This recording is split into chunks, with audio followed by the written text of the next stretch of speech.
Amen. You may be seated. Today, folks, we're going to continue our study in 2 Samuel. We're going to be looking at 2 Samuel 10. If you have a copy of the Scriptures, I would invite you to begin turning there now. As we left off our lesson last week, our sermon last week was, of course, about the son of Jonathan, Mephibosheth, who had been dropped when news came that Saul had fallen. And this when he was a child, he was dropped on the ground, and this wounded him so severely that he carried with him a disability for the rest of his life. Now, we talked about last week this idea of David remembering the covenant and the promise that he had made with Jonathan, and he wanted to honor that covenant. And that got me thinking, because we have a similar lead-in today. David is again going to remember what has happened previously, and he is going to seek to honor the things that have gone before in order to go forward in how he decides to lead his kingdom. And this had me thinking, we talk about over and over again that David is this, that he is a type of Christ. And the way that I say this is not that he is, of course, not the Jewish Messiah, but that the Messiah shows us pictures of many of these Old Testament characters. So we say that Moses, in that he is a leader of the people and the giver of the law, and that he dispensated grace upon the people through the sacrificial system, and he allowed people, he led people through the wilderness into the promised land. That in these ways, Moses is a type of the Messiah that was to come. He shows you pictures of what ultimately will be fulfilled in completion in the Lord Jesus Christ. In the same way, David, we have said that David is a king. He is a king among kings. He has many people who are called according to the purposes in his kingdom. And he is a king of blessing. Under David, Israel was able to blossom and flourish into an empire. And this empire, according to our understanding of history, would be really between his and Solomon's reign, his son and his direct descendant, would be the height of the Israelite monarchy. Of course, after Solomon, it divides into Rehoboam and Jeroboam, and the kingdom divides, and it's never again sees the strength that it has under David and Solomon. So we say that David is a type of Christ in this way. Now, what that has me thinking about what David, in his considerations, as he's thinking through how he is going to honor his commitments, of course, it leads directly, in my mind, to how does Christ honor his commitments? And that had me thinking about my own story of salvation.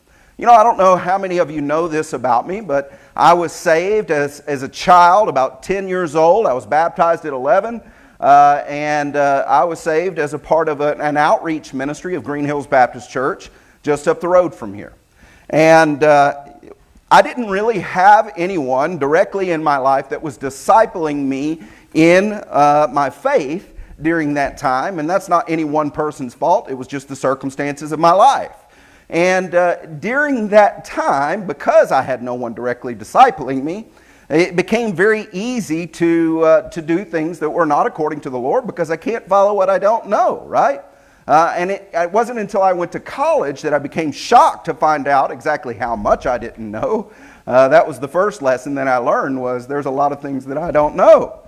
Before that, maybe I assumed that I did know a lot of these things, or at least I assumed that I knew about my own faith. But all that to say is where the system, our ecclesiastical or church system, I fell through the cracks of that system. That did not mean that God was derelict in his calling upon my life, nor in the faithfulness of the covenant that he made with me in the day that I made my decision to follow him and to place my trust in him as my Lord and Savior. It took many years, mind you, and sometimes things of value take many years, and we toil. And I think we get pictures of this in the Scriptures, and we get pictures of it in our own ground as we look into the fields of harvest, and we say, man, you don't plow and plant and harvest in the same day, right? How many of you have had that experience? I've never seen a field that is freshly plowed automatically and immediately begin to produce fruit. It takes time, and that labor is not pleasant. I want to help my parents when they put out a garden and they share a lot of produce with their neighbors and other friends and family members and everything else. And my mom would make some of the best jellies, among the best jellies that you've ever seen. That being said, it's a lot of hard work that they put into that every year, right? But they hedge their faith in that work on the fact that there will be a coming fulfillment and a due payment for their labor.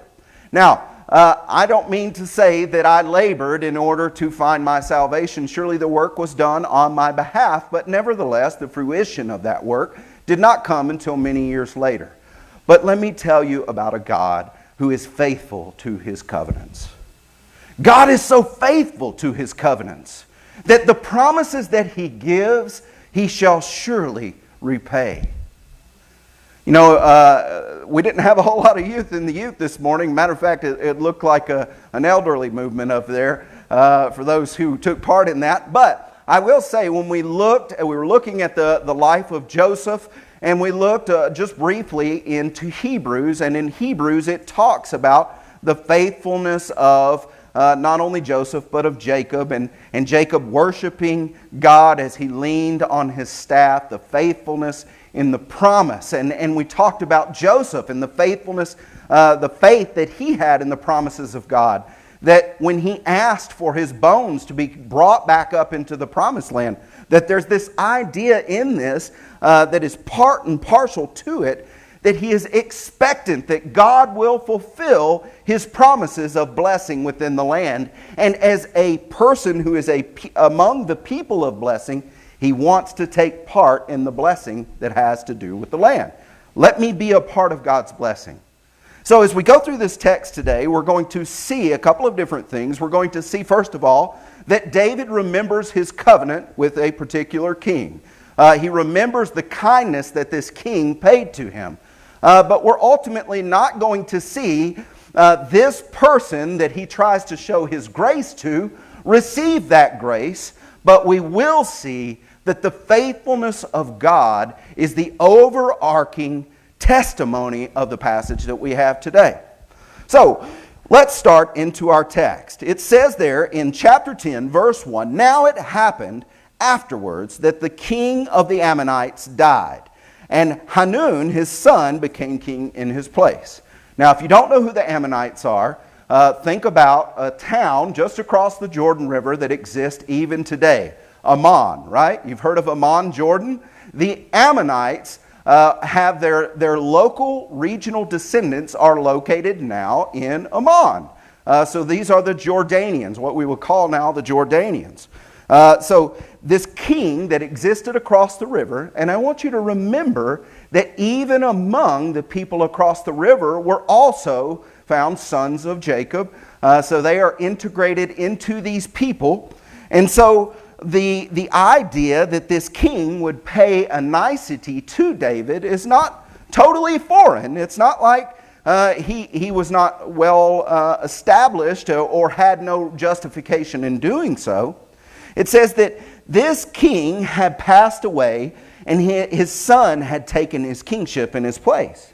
Now it says in verse 2, "Then David said, I will show kindness to Hanun, son of Nahash, just as his father showed kindness to me." Now if you're looking for the place where this king showed kindness to David, you will not find it in your scriptures. It's not there. But what scholars assume is that somewhere during the time of his persecution by Saul, that this king across the river had given some form of deliverance or help to David. Perhaps it was when he was hiding in the valley of En-Gedi just across the river. Perhaps this king made delivery of supplies that were well needed to David and his men. We don't know. It's not recorded. But nevertheless, David is attesting to this blessing that came through this man. And because of the blessing, David is going to attempt to return the favor and be able to bless the Ammonites, okay? So, it says, Nahash, that he would show kindness to the son of Nahash, just as the father had shown kindness to him. And so David sent some of his servants to console him concerning his father. So he sends off some servants and he says, go pay homage, tell them that his father was a good man, that we're sorry to see him go. But when David's servants came to the land of the Ammonites, the princes of the Ammonites said to Hanun their lord, do you think that David is honoring your father because he has sent consolers to you? Now, I want to just camp right here for just a moment, okay? Now, we understand from the text, and we believe the text, right? We're all on the same page. We believe the text, that David's motive was that genuinely this king had done a nicety for him, and he wants to return this favor. But there is always going to be those who do not see the motives that people have. Unfortunately, as people, we just cannot see what makes a man tick. It says that God sees the heart and that He judges according to the heart. But let me tell you something. I don't have that luxury. And neither do you. We can't see one another's hearts. If we could, perhaps that would be a great boon to us. Or perhaps it might have hurt us even more. Perhaps God delivered us from being able to see the hearts of those around us. Because if He had not, to know that people would set themselves up as your friends and comrades, but that they would have wickedness on their heart would be a great crushing blow, right? Maybe I don't want to know what everybody's thinking all the time. That's just not something that I need to know, because I need to separate what can be known about someone from the value that God places in them as His image bearer. And if I know that somebody's heart is full of bitterness, I might not treat them as an image bearer of God that they are. Do you see that? So, these people, they misunderstand good motives, good intentions of King David. Furthermore, I would suggest to you that they've not recognized God's providence for them in this particular instance. I don't have a good example of someone not recognizing clear providence of God. I don't know. Maybe we can see God's providence for the people of Israel in the wilderness of Sinai. Or maybe something comes to your mind that we need to be able to recognize, though, when God is on the move and we are trying to evaluate which direction we should go, how do we discern the will of God? It says in our text here, it says that these people begin to make questions to this king. Do you think that David is honoring your father by sending these servants? Has David not sent his servants to you in order to search the city, to spy it out and overthrow it? Sometimes even the best intentions are misunderstood, and had this man just casually sent messengers back to David and said, hey, David, could we sit down and talk about this? But who is he listening to? He's listening to people who are not party to David's intention. Maybe if he had listened to the word of David's own servants, he would have seen the truth in David's intentions.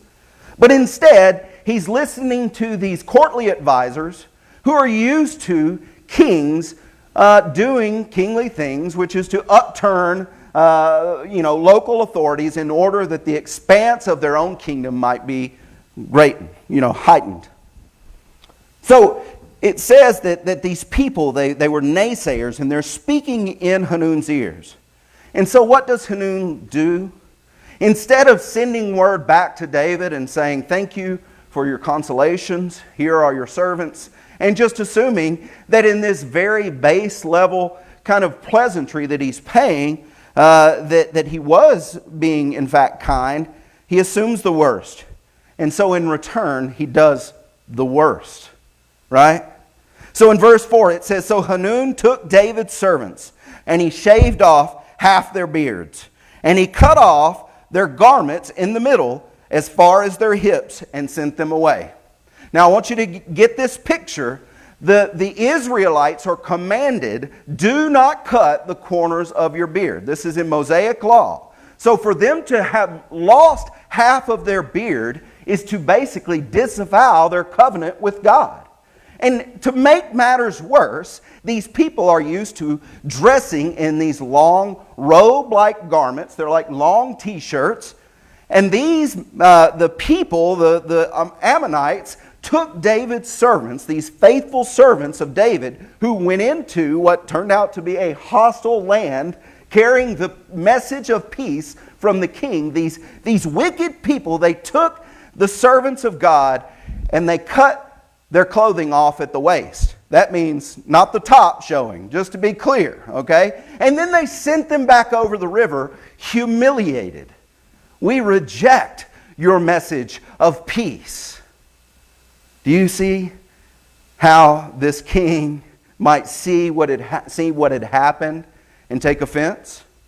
I sent you in good faith, a good tiding and good message. And you've brought upon me shame. And you've injured those who are in my service. And so, when they told it to David, it says in verse 5, he sent to meet them, for the men were greatly humiliated. And the king said, stay in Jericho until your beards grow, and then return. Okay, so it's going to take some time for their beard to grow back out. And Jericho is just over the river in the Jordan Valley. So he said, stay in this place. You don't have to come all the way back. I'm going to give you time off. You don't have to appear in my court with this shame marked out on your face. Go ahead and take the time and stay here in order that it may grow back out, and then you can return. Now, when the sons of Ammon saw that they had become odious to David, that means odious means smelly. When they were like, man, now we are surely unpleasant in his sight. When they saw that they had become odious, the sons of Ammon sent and hired the Arameans of Beth-rehob and the Arameans of Zobah, 20,000 foot soldiers, and the king of Maacah with 1,000 men, and the king of Tob with 12,000 men. So, here's another people group that we'll talk about. We've talked about these guys before. Aram is the land just north of the Promised Land. So we're talking about modern day Syria. From a biblical perspective, this is the land that Laban dwelt in. You remember Laban? He was the one who was the brother of Sarah and the father of Rebekah. And all of the Abrahamic peoples had seen these people as kin, right? This is, my cousins, basically, to the north. And they went and they sought their brides there. And because they sought their brides there, in the ancient mindset, if you intermarry with another family, that means that you have joined your lots to them, right? What's good for me is good for you. What's good for you is good for me. Our sons and grandsons, we share them because we share this blood bond. And yet here are the Ammonites. They are able to send north into modern day Syria. And they are able to hire out mercenaries to come and to pay vengeance again and be ready to strike the king again, even though the king has yet to lift a hand against either party. And so it says that when David heard of this, he sent Joab and all the army, the mighty men. So here is David. Finally, he has been paid this great disrespect for his kindness, for his seeking to return kindness upon the kindness that was given to him. He has been disrespected, and now they have raised an army against the man of God. And we sit in the way that this story should strike us is that these people, at any stop along the way, there are these pregnant pauses What will God do? What will the people of God do? This great army has rallied against them.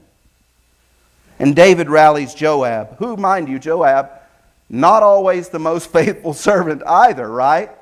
But David is still allowing Joab to operate in his court because of David's grace. And because genuinely we can make mistakes and still be usable to God, right? Can't we do that? Can't we make mistakes and still be usable to God? Thank goodness that that is the case, because I can tell you one person that makes mistakes. Sometimes I make mistakes, and it has nothing to do with what I'm dealing with in the moment, but it's all the secondary and tertiary issues that pile up in my life. Last week was a hard week for us, not because of any business meeting, but because we saw our son off to the military, and it's going to be a long time before we see him again. And some of you are going through hard times as well, maybe even harder times, because the people that you care about and love, that they have gone on to be with the Lord, or gone on into something that you have no idea whether they had a relationship with the Lord again, and you don't even know if you'll see this person who was so dear to you. And I get that, and I get how that can inform your feelings, and then how, because of the things that come up in our life, it is often very easy for us to bubble over. I remember as we sought Christian counseling for our family a couple of years ago, we were having trouble with our teenage son. I don't guess any of you have ever had a teenager. They don't always listen very well. Yes, I know. But one thing that the counselor said that was very astute is he said this. He said, if you think of your relationship like a thermostat, he said, man, if you're already, because of everything else going on, if you're already up to here, then it doesn't take very much before it boils over and everything is a crisis. He said, so it's not necessarily that we need to deal with what we see as crises. It's that we have to lower the temperature in the room. Our starting point should be lower, so that when things do happen, it's not boiling over. It may raise the meter, but it's not everybody losing their mind. Okay? That was a great lesson for me. And so I think that maybe if the Ammonites had not already been so elevated and ready to pounce, that when this message came, they would not have reacted the way that they did. Nevertheless, they'd raised an army, and so they must be dealt with. And it says the sons of Ammon came out and drew up in battle array at the entrance of the city, while the Arameans of Zobah and Rehob and the men of Tob and Maacah were by themselves in the field. Now, when Joab saw that the battle was set against him in front and in the rear, he selected from all the choice men of Israel and arrayed them against the Arameans. But the remainder of the people he placed in the hands of Abishai his brother, and he arrayed them against the sons of Ammon. He said, if the Arameans are too strong for me, then you shall help me. But if the sons of Ammon are too strong for you, then I will come and help you. Okay? So here's the picture. He's staring at the people that have come down from the north, this hired mercenary army that's come to consume the people of God. And he's looking down this very serious looking army. And we'll talk about in the next bit just how serious. But he's staring at them, and then there's people behind him and in front of him. Sometimes when you're dealing with issues, it feels like you're surrounded. It doesn't feel like you have anyone at your side. But we must remember, even as Joab remembered, that there are brothers and sisters around us who seek our well-being and our good fortune. And so Joab very wisely appeals to his brother. And his brother takes some of the men, and they turn back to defend his rear guard as he trusts in the Lord. As we'll see in verse 12, he says, be strong and let us show ourselves courageous for the sake of our people and for the cities of God. And may the Lord do what is good in His sight. Now that is a great statement of faith coming from a man who had done some very unfaithful things. But I'm telling you, in this moment, God was with him. And it says there, so Joab and the people who were with him drew near to the battle against the Arameans, and they fled before them. And when the sons of Ammon saw that the Arameans fled, they fled also. So here's the big army. They see what's going on. They flee. And then the Ammonites are like, oh my goodness, the Arameans fled? We better turn around and get back across this river or we're going to be destroyed. And then Joab returned the fighting against the sons of Ammon and came to Jerusalem. And when the Arameans saw that they had been defeated by Israel, they gathered themselves together. And Hadadezer sent and brought out the Arameans who were beyond the river, that is the Euphrates. They'd driven them all the way north to the Euphrates, way north. And they had come to Halam. Now, if we were to read 1 Chronicles 19, it would tell us that the Ammonites ended up taking refuge in Madaba. It's called Medeba in Chronicles, but it's modern-day Madaba. And it's just north of Ammon in modern-day Jordan. It's actually where one of the most famous mosaics was found, called the Madaba map. On the floor of a small one-room church, this huge map that is a perfect picture of the holy city of Jerusalem from the 7th century, those 600s. And this Madaba map shows the original church of the Holy Sepulchre on it. So just an extra. Very interesting thing. Go check that out. So they took up refuge there in Madaba, and now when it was told David, he gathered all Israel together. So now the king is coming. Before it was the servants. Now it's the king himself. And the Arameans arrayed themselves to meet David and fought against him. But the Arameans fled before Israel, and David killed, listen to this, 700 charioteers of the Arameans and 40,000 horsemen, and struck down Shobach, the commander of their army, and he died there. When all the king's servants of Hadadezer saw that they were defeated by Israel, they made peace with Israel and served to them. So the Arameans feared to help the sons of Ammon anymore. So here is the final summation of God's deliverance. And let me tell you, do we serve a God that can deliver? Absolutely. And oftentimes we need to figure out, just as the sons of Ammon and the sons of Aram needed to figure out, if you're fighting against God, then what you are fighting for is bound to fail. And if you're not fighting against God, as we're told in Acts from Gamaliel, that he tells them, look, if it's not of God, it's just going to dissipate anyways.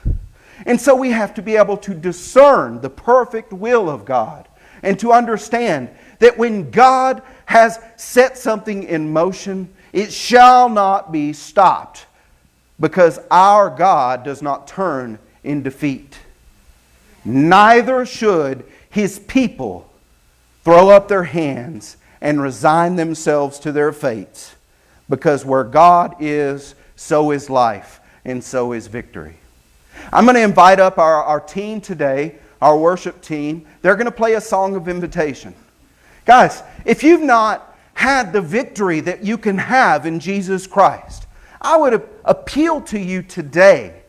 If you are not enjoying the presence of the Lord, then I would appeal to you today. Make this be the day that you place your ultimate faith and trust in Jesus Christ. Because there is no other name by which you will attain victory, even over death itself, except by the name of Jesus Christ.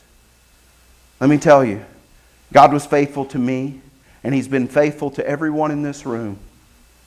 And if you do not have a relationship with Him, and if you have not been moved by His Spirit, then it's not because He does not desire that you should. Come and do your business with the Lord, that you can find the peace in His victory and deliverance. As they play, you come.